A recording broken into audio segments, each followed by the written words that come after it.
बिस्मिल्लाहिर्रहमानिर्रहीम। नाज़रीन अस्सलाम वालेकुम, मैं हूँ इमरान वसीम।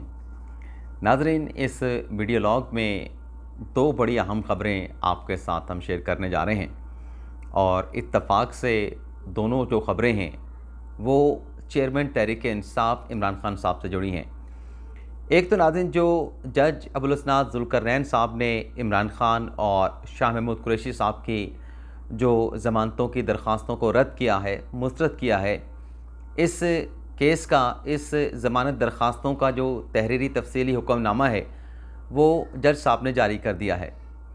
इससे पिछले वीलॉग में वो तीन कौन सी बुनियादी वजूहात थी जिनकी बिना पे इमरान ख़ान और शाह महमूद कुरैशी की ज़मानत को रद्द किया गया।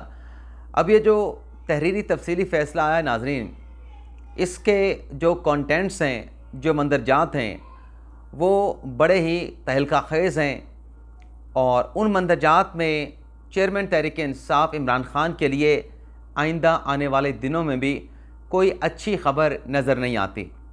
अब उस हुक्मनामे के मंदरजात क्या हैं, सबसे पहले तो ये डिटेल आपके साथ हम शेयर करेंगे और फिर जाते जाते उमरता बंदियाल साहब ने इमरान ख़ान साहब को किस बात पे ना की है, बल्कि बहुत बड़ी ना कर दी है। इस बड़ी ख़बर की तफसीलात भी आपके साथ हम शेयर करेंगे कि अब इमरान ख़ान साहब को आखिरी दिनों में, जब बंदियाल साहब रिटायर होने जा रहे हैं, अपनी मुद्दत मियाद को मुकम्मल करने जा रहे हैं, तो जाते जाते रिलीफ देने के बजाय इमरान ख़ान को वो इनकार कर गए। इसकी डिटेल, और फिर चीफ जस्टिस बंदियाल साहब ने फुल कोर्ट रेफरेंस लेने से क्यों इनकार किया, इस हवाले से कुछ अंदरूनी कहानी आपके साथ हम शेयर करेंगे और उम्मीद करते हैं कि आप इस खबर को भी जो है वो इससे महसूस होंगे कि वजह क्या बनी है। और बंदियाल साहब जो बड़े धड़ल्ले से, बड़े दबंग अंदाज से अपने फ़ैसले करते थे, फुल कोर्ट की रिक्वेस्ट आती थी, हुकूमत की तरफ से रद्द कर देते थे, और कोई भी अगर हुकूमत कोई इक़दाम उठाती थी, कोई कानून बनता था, कोई कमीशन बनता था, तो उस कानून को, उस कमीशन को, इवन के फुल कोर्ट बनाने के रिक्वेस्ट को भी ये कह के डिक्लाइन कर दिया जाता था कि ये अदलिया की आज़ादी पे हमला है। अब बंदियाल साहब ने जो अदलिया की आज़ादी के सामने सीना सपर होकर ठहरे थे, अब उन्होंने ये फुल कोर्ट रेफरेंस से क्यों इनकार किया है, इसकी अंदरूनी कहानी आपके साथ हम शेयर करते हैं। सबसे पहले तो नाज़रीन, जो जज अबुल इसनाद ज़ुल्करनैन साहब ने तहरीरी हुक्मनामा आज की समाअत का जारी किया है, उसमें नाज़रीन ये कहा गया, पहले तो ये कहा गया कि वैसे आपको बताएं कि जो इमरान ख़ान साहब के वकला ने, बाबर अवान साहब ने, सलमान सफदर साहब ने, शुएब शाहीन साहब ने या शेर मरवत साहब ने जो दलाइल दिए, वो दलाइल आपके साथ हम अपने वीलॉग्स में शेयर कर चुके हैं, डिस्कस कर चुके हैं। प्रोसिक्यूशन ने क्या कहा, प्रोसिक्यूशन ने अपना जज साहब के सामने क्या केस मेड आउट किया कि इमरान ख़ान साहब की ज़मानतों को रद्द किया गया, ये कुछ अहम नुकात हैं, मंदरजात हैं जो आपके साथ हम शेयर करने जा रहे हैं। एक तो नाज़रीन कहा गया कि ज़मानतों की प्रोसिक्यूशन की जानिब से मुखालफत की गई और एतराज़ उठाया गया कि इमरान ख़ान साहब के वकला ने जो ज़मानत का केस आर्गू किया है, वो केस वो आर्गू करते होते जो एक लाइन होती है, जो एक दायरा होता है कि आप ज़मानत का केस इस दायरे से बाहर जाके आर्गू नहीं कर सकते। उन्होंने ज़मानत का केस, इमरान ख़ान और शाह महमूद कुरैशी की ज़मानत का जो केस है, वो उस दायरे से बाहर जाके जो है वो आर्गू किया है। अब आप पूछेंगे कि इसका मतलब क्या है। होता नाज़रीन ये है कि ज़मानत के केस में आप जो मेरिट्स हैं केस के, उसको टच नहीं कर सकते। जो वकला होते हैं वो मेरिट अदालत के सामने डिस्कस नहीं करते, वो सिर्फ ये बताते हैं कि ये केस ऐसा है जिसमें अगर मुल्ज़म की ज़मानत दे दी जाए तो कोई फ़र्क नहीं पड़ेगा। तो जज साहब ने लिखा कि जो इमरान ख़ान साहब के वकला कहते रहे कि ये फ़र्दर इंक्वायरी का केस है, इमरान ख़ान साहब की ज़मानत दे दी जाए, तो प्रोसिक्यूशन ने कहा कि ये फ़र्दर इंक्वायरी का केस नहीं है। इमरान ख़ान और दीगर मुल्ज़मान का सेक्शन 161 का बयान रिकॉर्ड पे आ चुका है, बयान रिकॉर्ड किया जा चुका है। इमरान ख़ान ने साइफ़र को गैर कानूनी तौर पे अपने पास रखा। अब ये जो नुक्ता जज साहब ने निकाला है, अब इसका पस मंज़र क्या है आपको बता देते हैं। हाजी खान साहब ने जो एफआई में स्टेटमेंट रिकॉर्ड करवाया, उसमें खान साहब ये एतराफ़ कर चुके हैं, जो उनकी आज बेल कैंसिलेशन की वजह भी बना है। खान साहब ने कहा कि साइफ़र मेरे पास था, लेकिन साइफ़र मुझसे गुम हो गया, मुझसे खो गया। तो ये खान साहब खुद एतराफ़ कर रहे हैं कि वो साइफ़र उनके पास था और साइफ़र उनसे गुम हो गया। तो ये भी उनकी ज़मानत की कैंसिलेशन की वजह बनी है, ज़मानत एप्लीकेशन की। आगे जाके जज साहब ने जो ऑर्डर लिखा, जज साहब ये लिखते हैं अपने ऑर्डर में, ये तो वकला का था, जो प्रोसिक्यूशन के वकला का था, जो पहले मैंने आपको बताया। अब आ जाते हैं कि जज साहब ऑर्डर में क्या लिखते हैं। जज साहब लिखते हैं कि हमें यह फरामोश नहीं करना चाहिए कि यह बड़ा हाई टॉप सीक्रेट केस है। अदालत के सामने ज़मानत बाद अज गिरफ्तारी का केस है। मामले की गहराई का जायज़ा नहीं, ज़मानत के मरले पर ज़रूरी नहीं कि मामले का गहराई के साथ जायज़ा लें। मामला हसास है, चाहते हैं कि किसी फरीक का हक मुतासर ना हो। इमरान खान को FIR में ख़ास स्पेसिफाइड रोल के तहत जो है वो इस केस में नामज़द किया गया। बज़ाहिर मुनासिब शवाइद मौजूद हैं, यानी इनक्रिमिनेटिंग मटेरियल जो है वो मौजूद है, ये जज साहब लिख रहे हैं। आगे वो कहते हैं कि रिकॉर्ड बताता है कि अंडर सेक्शन 5 और 9 के तहत जो ऑफिशियल सीक्रेट एक्ट का सेक्शन है, इमरान खान साहब जुर्म के मुर्तकब हुए हैं बज़ाहिर, और ये यकीन करने के लिए ग्राउंड मौजूद हैं कि मुल्ज़म का जो जुर्म है वो नाकाबिल ज़मानत है। तो ये तमाम चीज़ें लिखने के बाद जज साहब ने भी लिखा कि मेरे जो इस फैसले में लिखे गए जो रिमार्क्स हैं, जो ऑब्जर्वेशन हैं, वो केस के मेरिट्स के ऊपर उसका कोई इफेक्ट नहीं होगा और ये ज़मानत की दरख्वास्तें रद्द की जाती हैं। एक तो नाज़रीन तहरीरी फ़ैसला जारी कर दिया गया। वैसे इस फैसले के बाद वो भी बड़ी अजीब सी खबर थी कि पाकिस्तान तहरीक इंसाफ ने फैसला कर लिया कि साइफर केस के में ज़मानतों की दरख्वास्तें रद्द होने के बाद इस्लामाबाद हाई कोर्ट से रिजू किया जाएगा। भाई उसके बाद तो कोई चारा है ही नहीं। जब साइफर अदालत से बेल की एप्लीकेशन रिजेक्ट हो गई तो फिर इस्लामाबाद हाई कोर्ट ही जाना है, और तो कोई जगह है नहीं। तो इसमें फ़ैसला करना ना करना ये कोई ख़बर नहीं। अगली बात सुने नाज़रीन, बंदयाल साहब ने किस बात पे इमरान खान साहब को ना की है।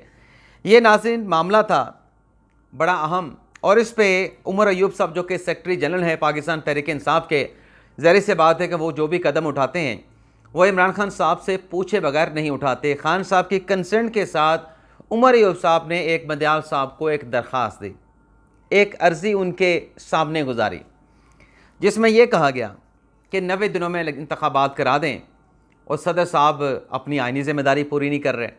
सदर साहब को हुक्म दें इलेक्शन करवाएं, 90 दिन का आइन कहता है।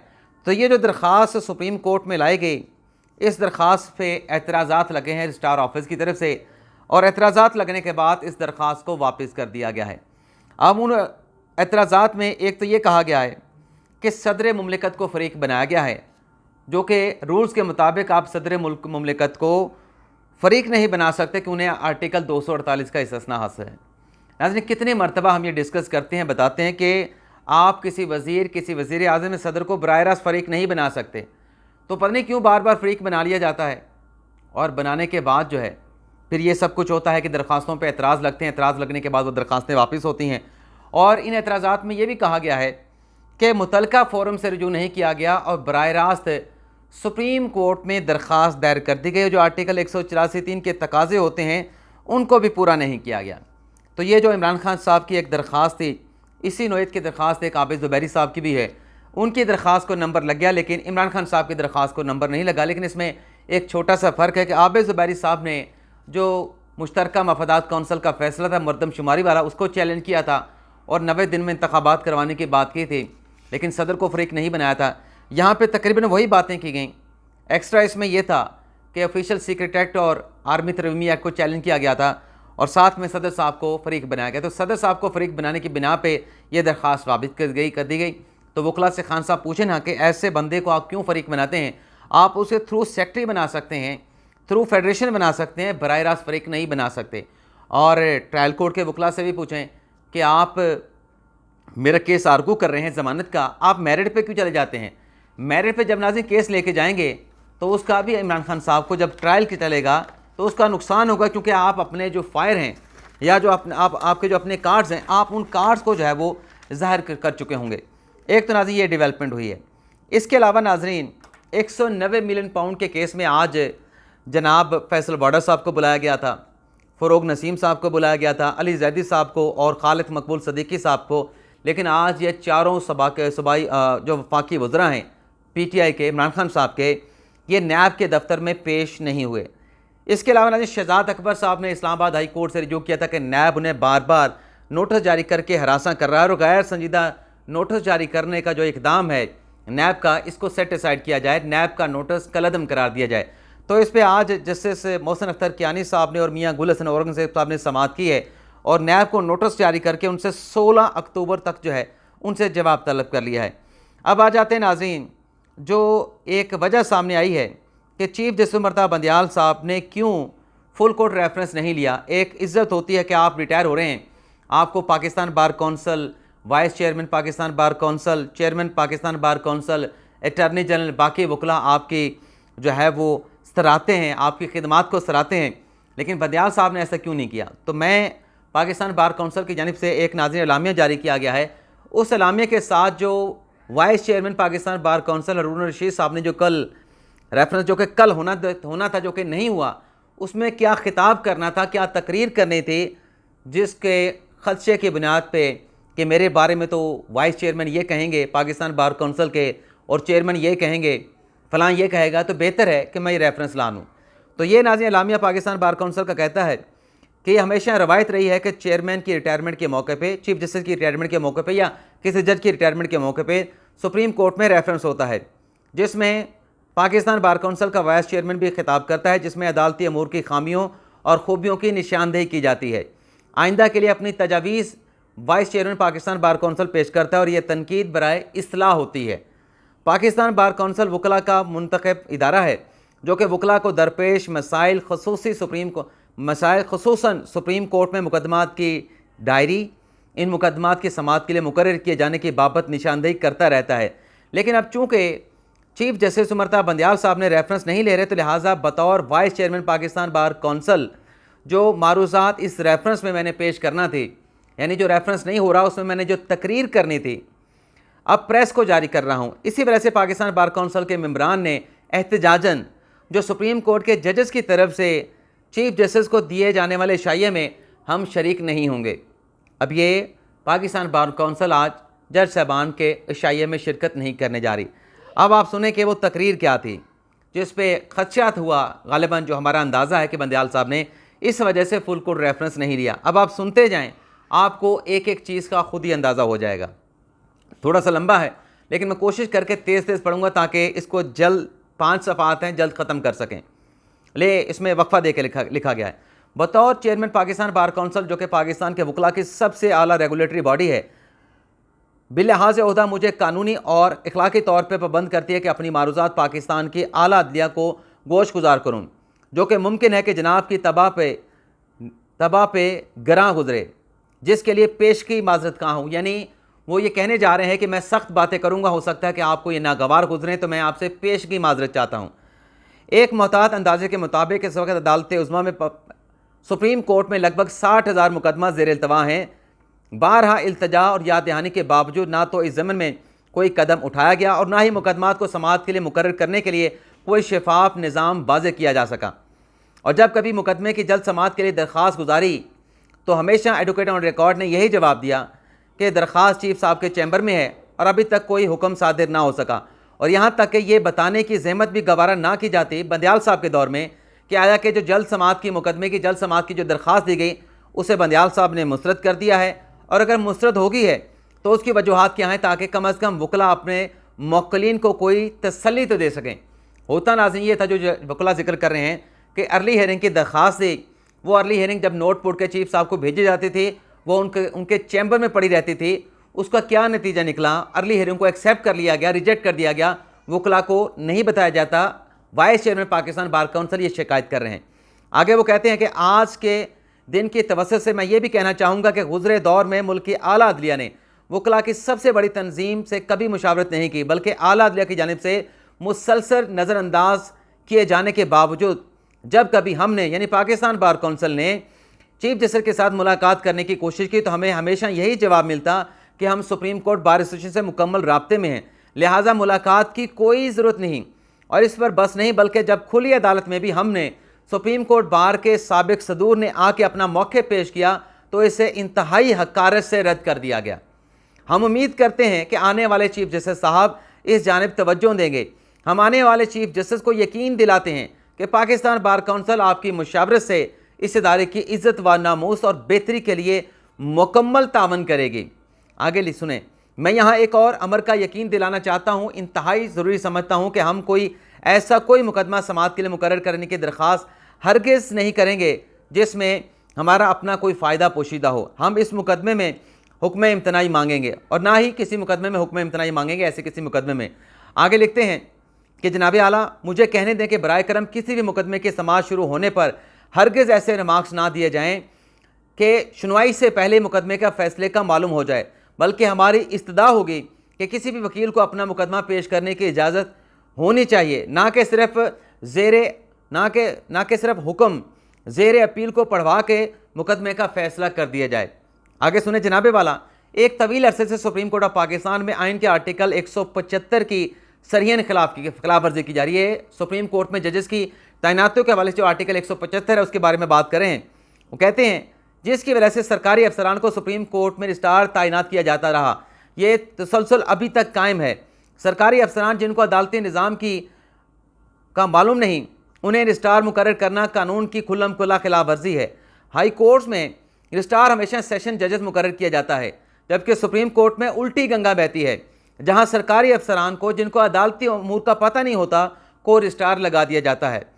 चूँकि रजिस्ट्रार सुप्रीम कोर्ट का रजिस्ट्रार अदालती अमूर से नाबल्द होता है, तो लिहाजा वो जो जुडिशल काम अपने मातहत अमले से करवाता है, जो कि खिलाफ कवायद व ज़वाबित है।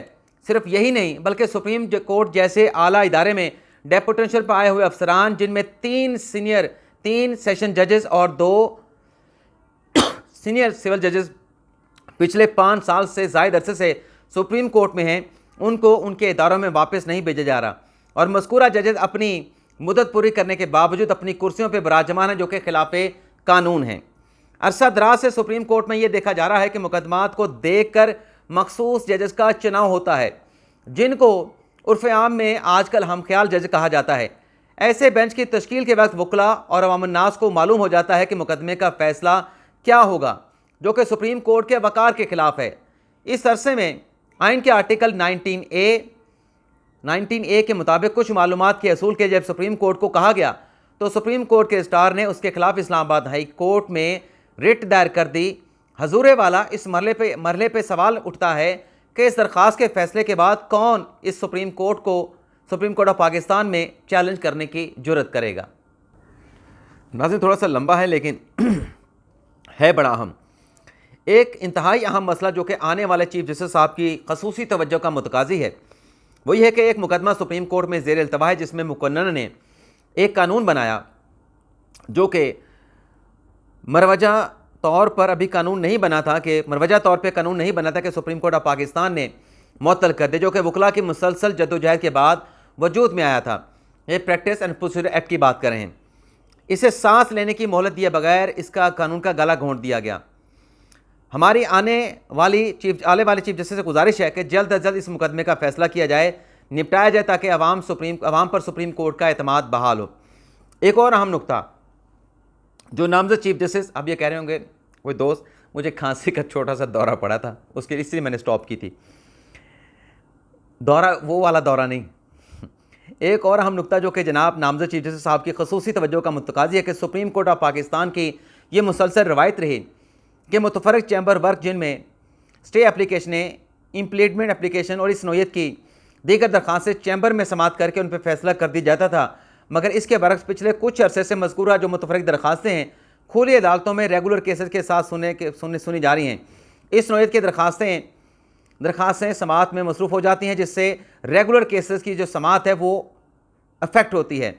उम्मीद है कि इस रवायत को भी बहाल किया जाएगा और मैं यहाँ पे एक डिमांड करूँगा नामज़द चीफ जस्टिस से कि ये जो इन्फ्रक्चर्स केसेस होते हैं, इन्फ्रक्चर्स केसेस यानी गैर मौसर केसेस के हवाले से मैं आपके साथ इदादो शुमार भी शेयर करूँगा, ये भी चैम्बर में डिसाइड हो जाएँ तो अदालती कार्रवाई का वक्त बचेगा, बजाय इसके को ओपन कोर्ट में लगा के उस पर वक्त ज़ाया किया जाए।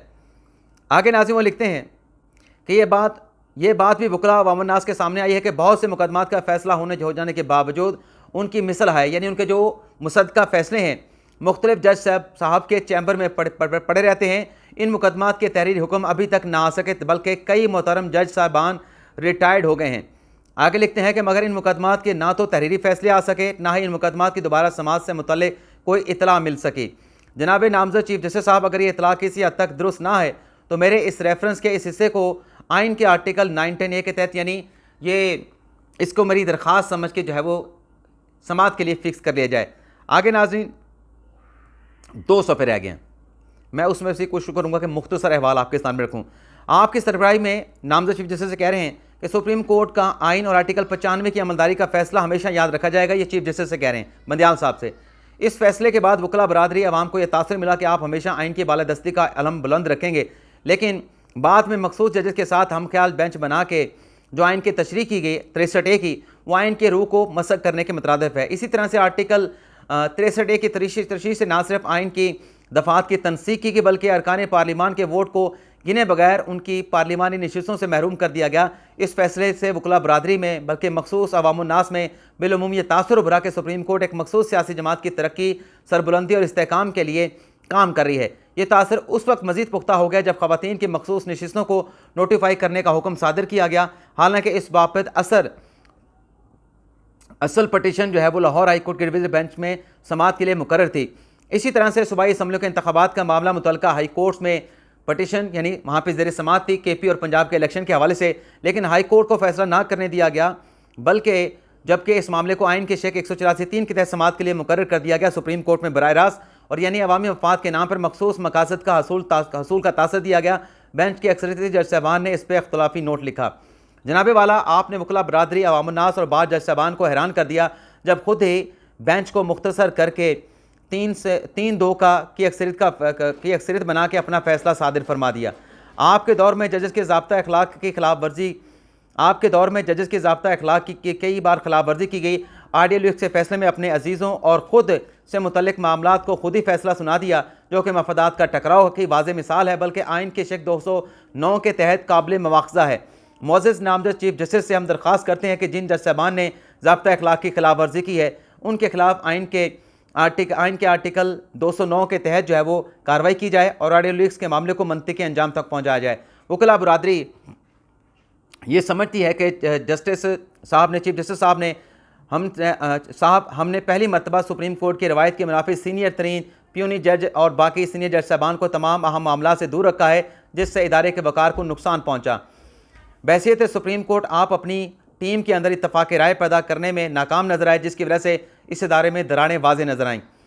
अब मेरे ख्याल में आखिर में आ जाते हैं।